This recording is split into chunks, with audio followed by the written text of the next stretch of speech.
نبی پاک صلی اللہ تعالی علیہ وآلہ وسلم نے 3 باتیں ارشاد فرمائی۔ سب سے پہلے حضور نے نجات کے لیے جو بات ارشاد فرمائی وہ بڑی قابل غور ہے اور سمجھنے والی ہے۔ حضور علیہ الصلوۃ والسلام نے پہلی بات ارشاد فرمائی، فرمایا اگر تو نجات چاہتا ہے تو اپنی زبان کو اپنے قابو میں رکھ، اپنے بولنے پر کنٹرول کر، تول کے بولنا شروع کر، اپنے لفظوں کی حرمت کا خیال کر۔ اپنی زبان پر جو بندہ کنٹرول پا گیا، یہ پہلی علامت ہے نجات کی۔ اور ایک مقام پہ نبی پاک علیہ السلام نے یوں بھی بیان فرمایا، فرمایا تم مجھے گارنٹی دو 2 چیزوں کی اور مجھ سے گارنٹی لے لو جنت کی۔ فرمایا 2 جبڑوں کے درمیان زبان کی گارنٹی دے دو اور میں اللہ کا محبوب ہو کے تمہیں جنت کی گارنٹی دیتا ہوں۔ پہلی بات نجات کے لیے نبی پاک علیہ السلام نے یہ ارشاد فرمائی کہ اپنی زبان کو اپنے قابو میں کر، اس پر کنٹرول کر۔ اور دوسرا فرمایا تیرا گھر تیرے لیے کافی ہے،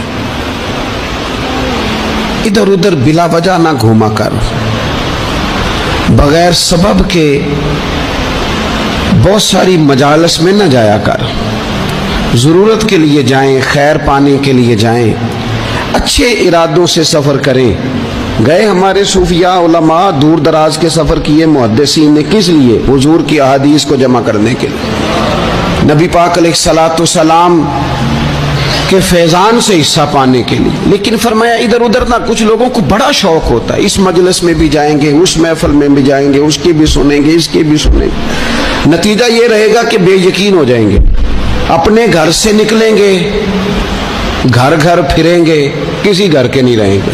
تیرے لیے تیرا گھر کافی ہے، اپنے گھر رہ، اپنا گھر جو ہے وہ تجھے کفایت کرے، اپنے گھر میں قیام کر۔ یہ دوسری علامت ہے نجات کے لیے۔ اور تیسرے نمبر پہ نبی اکرم صلی اللہ تعالی علیہ وسلم نے فرمایا اگر تو نجات چاہتا ہے نا تو اپنی خطاؤں پہ رویا کر، اپنی خطاؤں پہ آنسو بہا،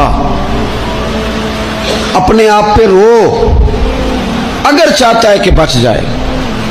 3 چیزیں نبی پاک علیہ الصلوۃ والسلام نے بیان فرمائی، زبان کو قابو میں کرو، اپنے گھر میں قیام کرو، اور فرمایا کہ تم اپنی خطاؤں پہ رویا کرو۔ یہ 3 اگر چیزیں تمہیں میسر آتی ہیں تو پھر رسول پاک علیہ السلام کی زبان فیض حق کے ترجمان سے گارنٹی مل رہی ہے کہ اللہ اس بندے کو نجات عطا فرمائے گا۔